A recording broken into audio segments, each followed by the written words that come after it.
আর মু এভাবে বলছি, মাঝরাতে নিজের বউয়ের কাছ থেকে অন্য মেয়ের কাছে যাওয়াটা অন্যায়। তুমি অন্যায় করেছো কাজল। শোন, আশা করি তোমার এই পটে দাঁড়িয়ে থাকার প্রয়োজনটা মিটিয়ে গেছে। এবার মু বাড়ি যেতে পারি? আমার একটা প্রশ্নের উত্তর দিয়ে তারপর তুমি যাবে। কো, আশা করি তুমি সত্যি বলবে। কে সত্যি বলবে তো? কি প্রশ্ন করবে তার উপর নির্ভর করছে। কাজল,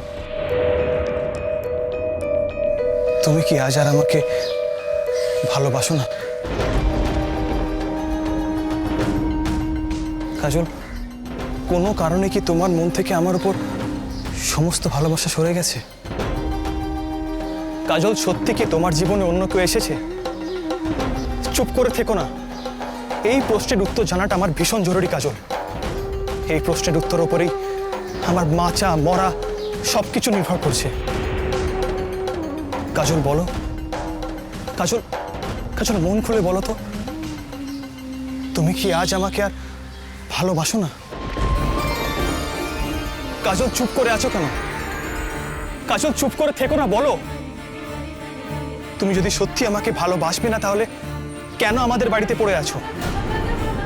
এত অপমান সহ্য করে কেন পড়ে আছো আমাদের বাড়িতে?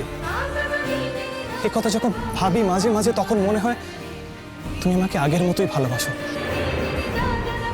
কিন্তু তারপরেই আমার প্রতি নির্লিপ্ততা দেখে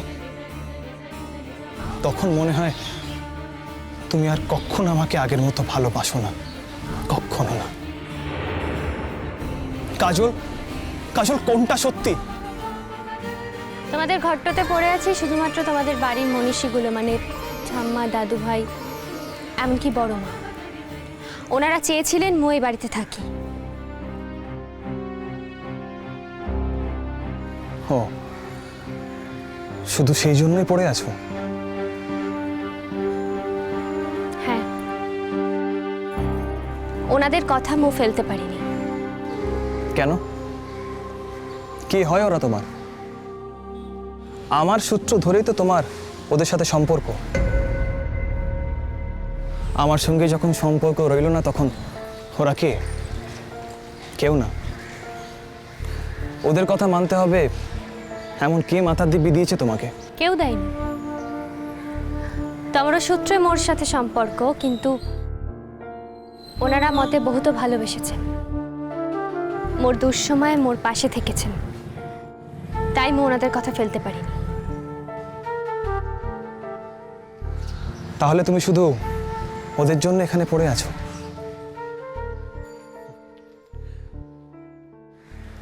আমি কেউ না,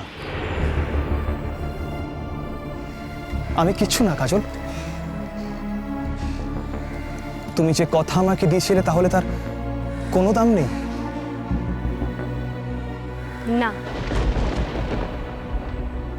তাহলে সেদিন কেন কথা দিয়েছিলে তুমি? কেন শপথ করেছিলে যে আমাকে ছেড়ে তুমি কোনোদিনও কোথাও যাবে না? কেন? মানুষের মন বদলায় না, তাই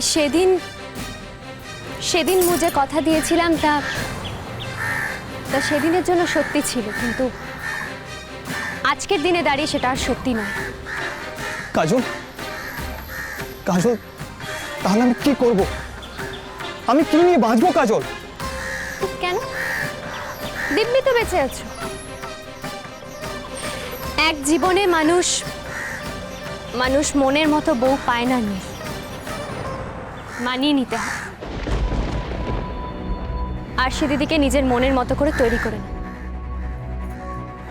এবে মু যাই। কাজল, তুমি জানো আমি তোমাকে কেন বারবার এভাবে অপমান করি?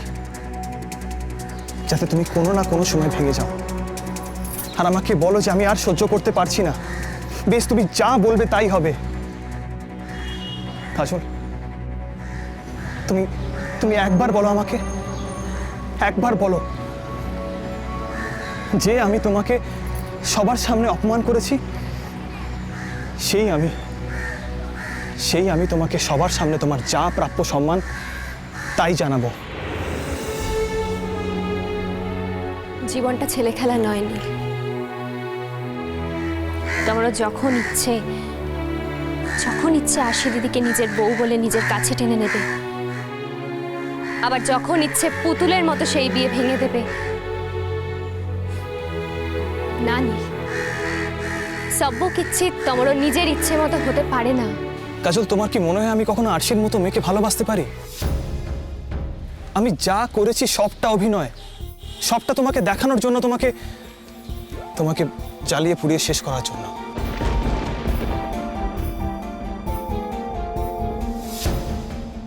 তুমি তো দেখছো মু জ্বলে পুড়ে শেষ হচ্ছি না, বরং তোমারও কাজের তীব্র নিন্দা করছি। শোনো, আর কোনো দিন কোনো ঝিওকে এভাবে অপমান করার সাহস দেখিও না। আরশি দিদিকে প্রথমে যেরকম ভালোবাসতে সেমিতি ভালোবেসে সংসার করো, মোর ভালো লাগবে। তাহলে এই তোমার শেষ কথা তো? হ্যাঁ নীল, এই মোর শেষ কথা। আমি যদি সত্যি সত্যি আরশিকে ভালোবাসি, তুমি সহ্য করতে পারবে তো? কাহে কি পারিবনি, বরং তাতেই মো ভালো থাকবো। মোর মনে কোনো সে অপরাধ বোধ কাজ করবে না। বেশ, তুমি যা বললে তবে তাই হোক। দেখো, আজ যা বললে তার জন্য যেন কোনোদিনও তোমাকে অনুতাপ করতে না হয়। মু এখনই তোমাকে জানিয়ে দিচ্ছি নীল, আজকের কথা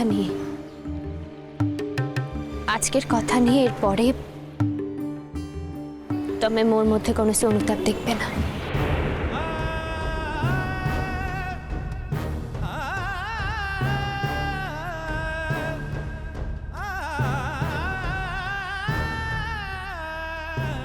ঠিক আছে, এবার দেখো সুখী হওয়া কাকে বলে।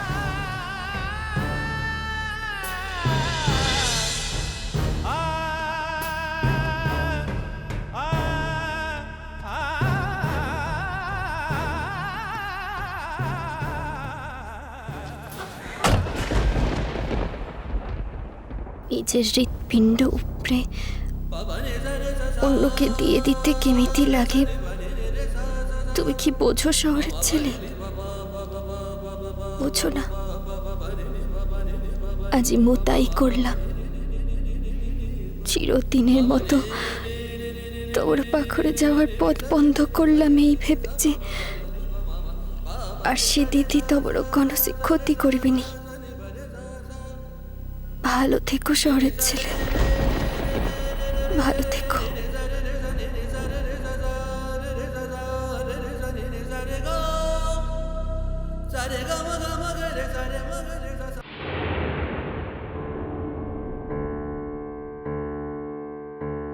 বাবা, ও কথা এখন কথা তোমাকে না বলে পাচ্ছি না কো।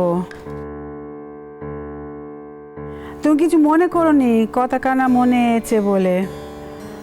আমার এখন বেশ বুঝতে পারছি আমাদের বাড়ি খানা ভিন্ন হতে যাচ্ছে। হঠাৎ এমন কথা? সত্যি মা, সোনা জেঠির ওই কথাটা না আমার এখনো কেমন মাথার মধ্যে ঘুরছে জানেন তো। আমি ভেবেছিলাম আমরা কেউ যাই না যাই অন্তত আপনাদের ছাড়া সোনা জেঠির বেড়াতে যাওয়ার কথা ভাবতেও পারবেন না। আমি তো তাই ভেবেছিলুম, এই কালকেরই দেখলুম সব ওলট পালট হয়ে গেল। এর হয়তো কোনো অসুবিধা আছে, ওরা হয়তো নিজেদের মতো কোথাও একটু যেতে চায়। আর তোমারই বা এত নেয়াকড়ে পানা কেন সেটা তো আমি বুঝতে পারছি। ওরা তো জীবনে কোথাও যায়নি, এই তো প্রথম যাচ্ছে, যাক না। তার মধ্যে আমাদের এবার ঢোকার কি আছে সেটাই তো আমি বুঝতে পারছি। তা নয় বাবা।